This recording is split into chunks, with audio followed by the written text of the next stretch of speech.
ما يحصل في القبر من الفتنة والزغطة والروع. انسان جب قبر میں جاتا ہے تو وہاں پہ جو اس کو خوف ملتا ہے فرشتوں کے آنے پر، اور ضبط قبر پیش آتا ہے، اس پر بھی اللہ گناہ معاف فرما دیتے ہیں. جب میت قبر میں جاتا ہے نا تو حدیث پاک میں آتا ہے کہ قبر اس کو دباتی ہے، اور یہ دبانا ہر کسی کو پیش آئے گا. یہ نیک کو بھی پیش آئے گا، بد کو بھی پیش آئے گا، ہر کسی کو پیش آئے گا. نبی اسلام کے ایک صحابی تھے حضرت سعد رضی اللہ تعالیٰ عنہ. نبی اسلام نے ان کا جنازہ پڑھایا اور جنازے کے پیچھے پنجوں کے بل چلنے لگے یوں. تو ایک صحابی نے پوچھا، اے اللہ کے نبی صلی اللہ علیہ وسلم، آج آپ ایسے کیوں چل رہے ہیں؟ نبی اسلام نے فرمایا، سعد کی نماز جنازہ میں اتنے فرشتے آسمان سے اتر آئے، مجھے پاؤں رکھنے کی جگہ نہیں مل رہی. اتنے فرشتے نماز جنازہ میں شرکت کے لیے آسمان سے آئے. حدیث مبارکہ میں جب مومن فوت ہوتا ہے نا، آسمان کے وہ دروازے روکتے ہیں جہاں سے اس کے لیے رزق اتارا جاتا تھا، زمین کے وہ ٹکڑے روکتے ہیں جہاں بیٹھ کر وہ اللہ کی عبادت کیا کرتا تھا. تو سعد عنہ کی وفات پر نبی صاحب نے فرمایا کہ اللہ کا عرش بھی 3 دن تک روتا رہا. پھر نبی صاحب نے فرمایا کہ سعد کو بھی ضبط قبر پیش آیا، جس کی نماز جنازہ اللہ کے محبوب ہم پڑھا رہے ہیں، اور جن کی نماز جنازہ میں اتنے فرشتے اتر رہے ہیں کہ پاؤں رکھنے کی جگہ نہیں مل رہی، اور جن کی وفات پر اللہ کا عرش بھی رو رہا ہے، ان کو بھی ضبط قبر پیش آیا.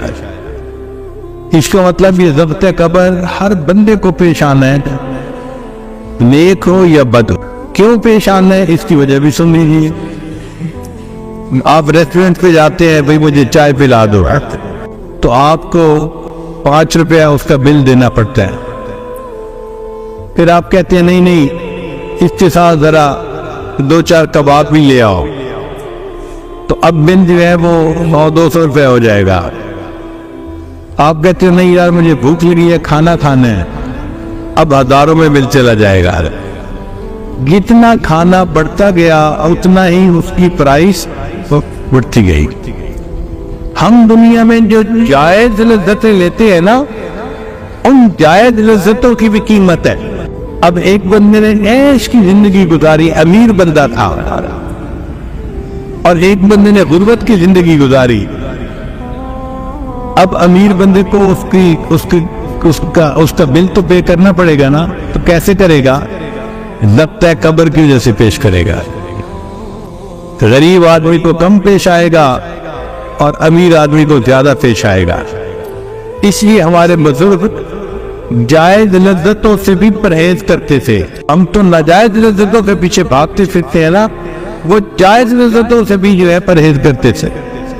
مجھے یاد ہے کہ میرے والد گرامی کھانا کھانے کے لیے جب بیٹھتے تھے، میں 2-3 سال کی عمر کا چھوٹا بچہ تھا، ساتھ بیٹھتا تھا، تو ابو ایک لقمہ سالن میں لے کر منہ میں ڈالتے، اور گلاس پانی کا پڑا ہوتا تھا، اٹھا کر ایک گھونٹ سالن میں ڈال دیتے تھے.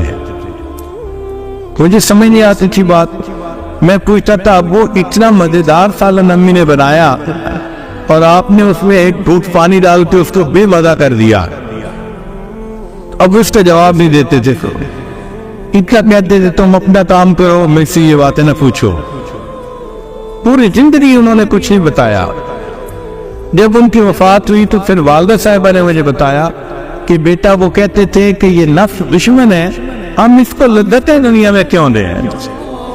لذیذ کھانا آتا تھا اس کو بے مزہ کر کے کھا لیتے تھے کہ پیٹ بھرنا مقصد ہے، پیٹ تو بھر جائے گا، ہم لذتوں کے پیچھے کیوں پڑے.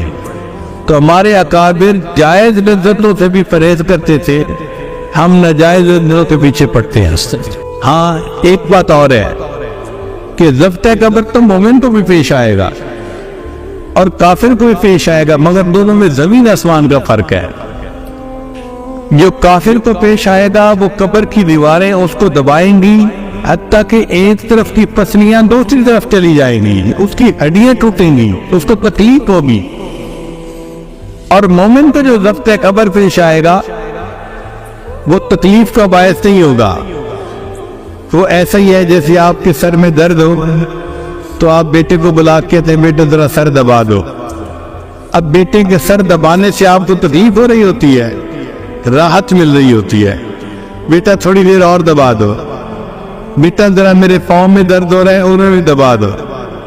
تو ہم جسم جو دباتے ہیں وہ راحت کا سبب بنتا ہے، تو مومن کو ضبط قبر تو پیش آئے گا، اس کے لیے وہ تکلیف کا باعث نہیں بنے گا، راحت کا باعث بن جائے گا، مگر اس کے بدلے اللہ اس کے گناہوں کو معاف فرما دیں گے۔ رحمت اللہ وعفوہ ومغفرتہ بلا سبب من العباد، قیامت کے دن اللہ تعالی محض اپنے فضل اور اپنی رحمت سے اپنے بندوں کے گناہوں کو معاف فرما دیں گے، بندوں کا کوئی عمل نہیں ہوگا، اللہ کی رحمت کا اظہار ہوگا۔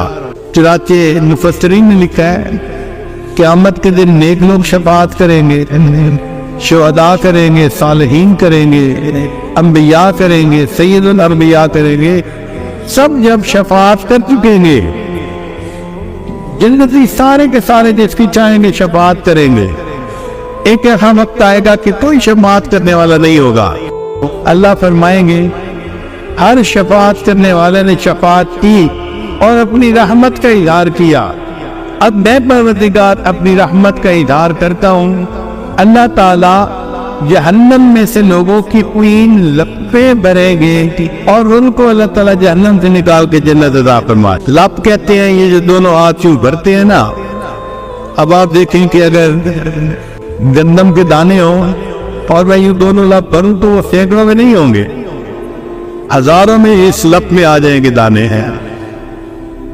تو اگر ایک چھوٹا سا بندہ اس کی لپ میں ہزاروں دانے آ جاتے تو سوچئے اللہ کی عظمت کو، اور یہ بھی سوچئے کہ اللہ کی لپ میں کتنے بندے آئے، خرب لوگ ہوں گے، خرب لوگ ہوں گے جو اللہ لپ بھریں گے اور ان کو جنت عطا فرما دے گی۔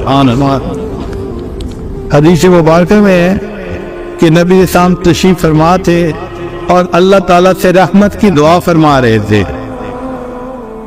اور ابو بکر صدیق عنہ نبی اسلام کی خدمت میں گزارش کر رہے تھے، اے اللہ کے حبیب سے آپ رحمت کی دعا کیجیے تاکہ اللہ تعالیٰ آپ کی امت پر مزید رحمت فرما دے۔ جب اللہ کے حبیب صلی اللہ علیہ وسلم نے خوب آہوازاری فرمائی تو اللہ تعالیٰ نے فرمایا اے میرے محبوب، میں قیامت کے دن ایک لپ بھر کر جہنمیوں کی نکالوں گا اور ان کو جنت عطا فرما دو۔ عمر اللہ نے بڑے خوش ہو گئے، وہ کا صدیق اللہ نے کیا عرض کیا، اے اللہ کے حبیب صلی اللہ علیہ وسلم پھر دعا کیجیے۔ عمر اللہ نے کہنے لگے ابو بکر آپ کو پتہ ہے کہ اللہ کی لپ کتنی بڑی ہوگی؟ تو ابو صدیق نے جواب دیا عمر اگر اور بھی لوگوں کا فائدہ ہو جاتا ہے تو تمہارا نقصان کیا؟ یہ رحمت کا وقت ہے، اللہ کی رحمت متوجہ ہے، محبوب صلی اللہ علیہ وسلم کو دعا کرنے دو۔ چنانچہ ابو بکر صدیق عنہ کے کہنے پہ نبی سامنے اور دعا مانگی، اللہ نے 2 لپیں بھر کر نکالنے کا وعدہ فرما دیا۔ پھر ابو بکر صدیق نے پھر عرض کیا اے اللہ کے رسول اور دعا مانگیے، اللہ نے رحمت فرمائی، وعدہ فرمایا میرے محبوب میں 3 لپیں بھر کر لوگوں کی نکالوں گا اور ان کو جنت عطا کر دوں گا۔